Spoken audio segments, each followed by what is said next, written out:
It's Redeye here, running Raider Radio. You love it, and you know it. I ever tell you all about the time I got my name? So this one time, a long time ago, I'm enjoying myself, out in the combat zone. A few bets, a few drinks, a whole lot of jokes. I'm making friends, having a good time. Now this one guy, he gets jealous. I can't blame him. It happens to me all the time. People just get upset that they ain't as cool. Anyway, he's this really big guy. Huge guy, actually. I don't remember his name. Doesn't matter. Shut up. So this big idiot decides he's gonna challenge me to a drinking contest. Guess he figures he'll make me look like a fool in front of all the nice folks at the combat zone. So he lumbers up to me, comes up to my table, tells me he can drink me under the table. I'm like, the hell you can, try me. So everybody gathers round because it's clear this is gonna be the coolest thing that happens all night. And we just go at it, just shot after shot after shot. Now, the whole time, he's talking shit about me.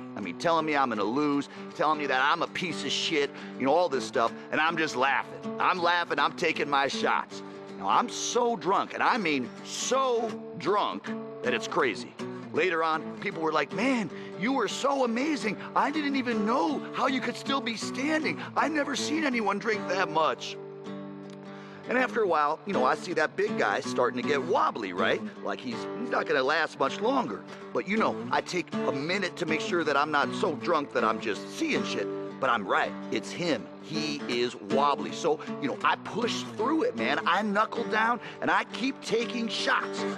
Finally, he just goes face first into the table, out cold, no question. And I'm so pumped up, I pick this guy up. I shit you not, I picked him right up, totally raged out, and then I just, bam, slam him back down onto the floor. And I'm screaming, yeah, man, yeah, who's the best, who's the best?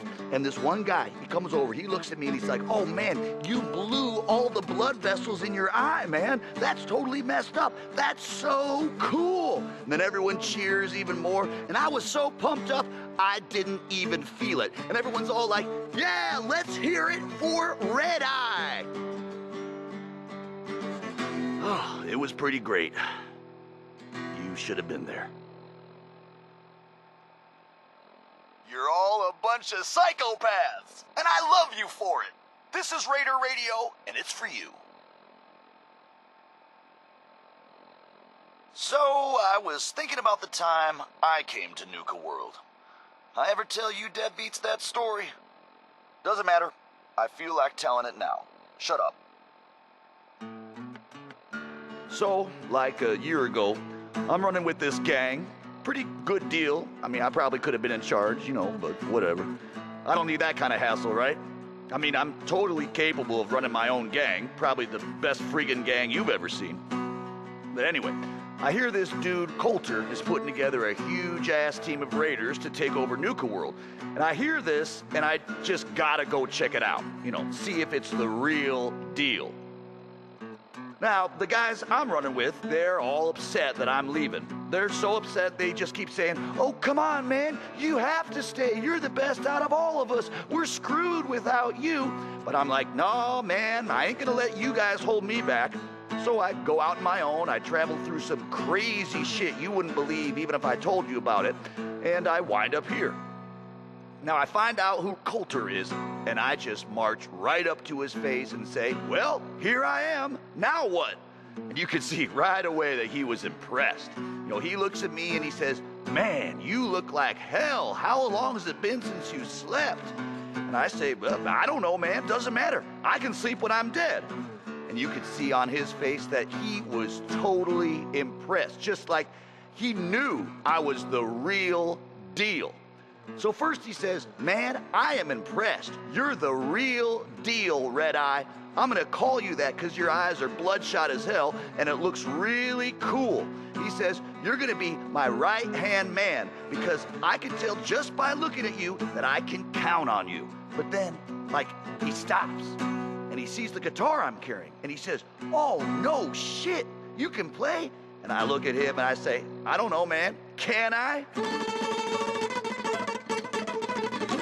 Yeah, Coulter, like you said, I am the real deal. And he loses his mind, he's so excited. He says, oh, no way, I got an even more important job for you. Get your ass into that radio station and make it amazing. Well, and here we are. Swear to you, true story. All of it, every word. Of course, Coulter ended up being kind of a chump, but I mean, I knew that from the beginning. Like, I probably could have challenged him right there, made myself the overboss, but, whatever. I like this gig just fine. Yeah. Hey, asshole! You're listening to Raider Radio. Here's a little something which I know you've all heard pieces of before, only this time you've got Redeye, the master of storytelling, to lay it on you. Now this here is a true story.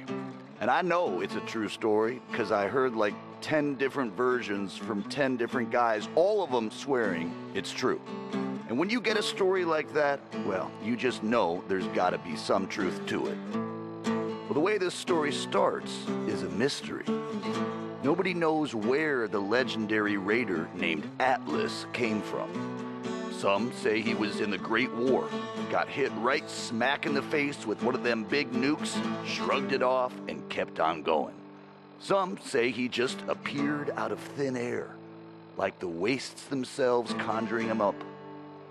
And some say he was the product of a night of unholy passion between a super mutant, a Deathclaw, and Satan himself.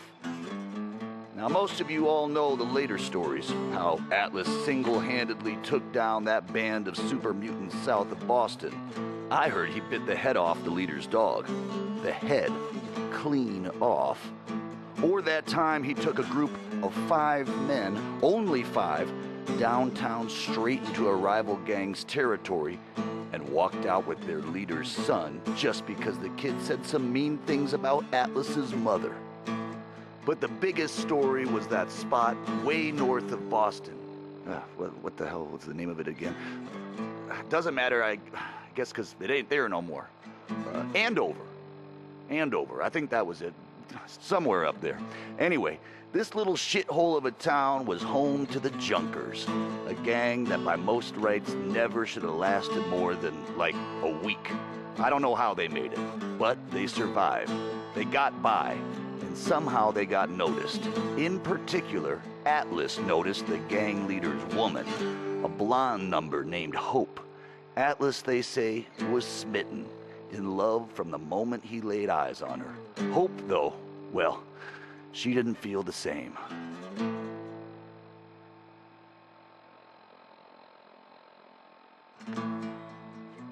So, I told you about Atlas, the meanest raider to ever wander this world, and how he fell for Hope, a beautiful raider from a rival gang that didn't give 2 shits about him.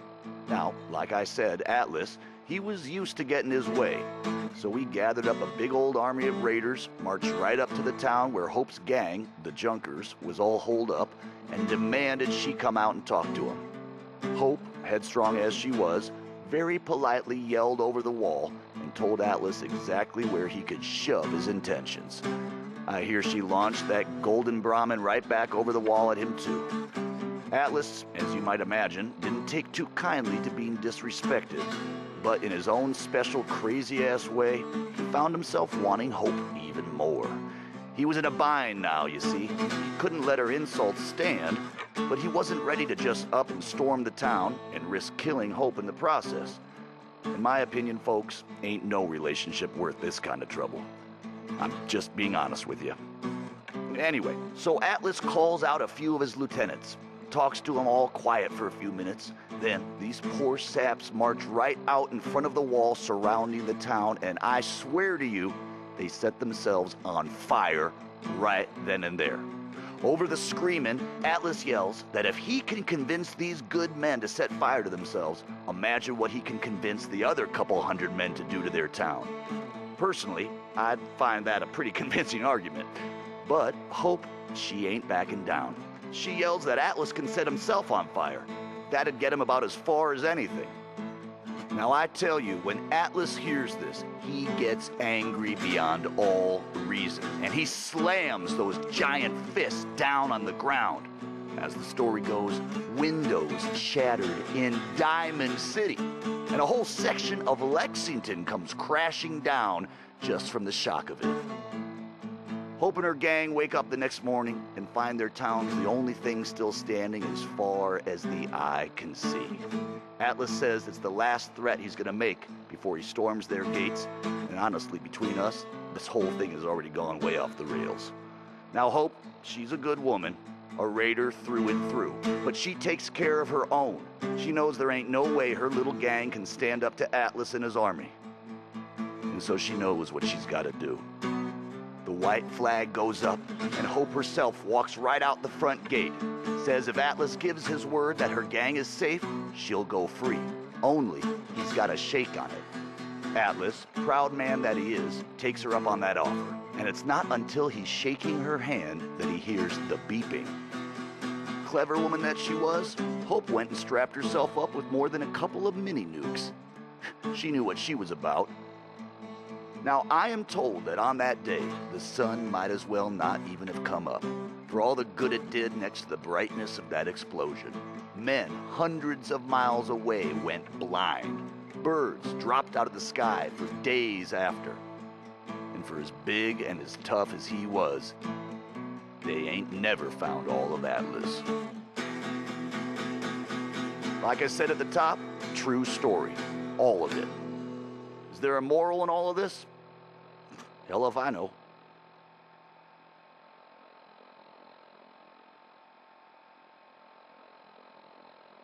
You're all a bunch of psychopaths, and I love you for it. This is Raider Radio, and it's for you.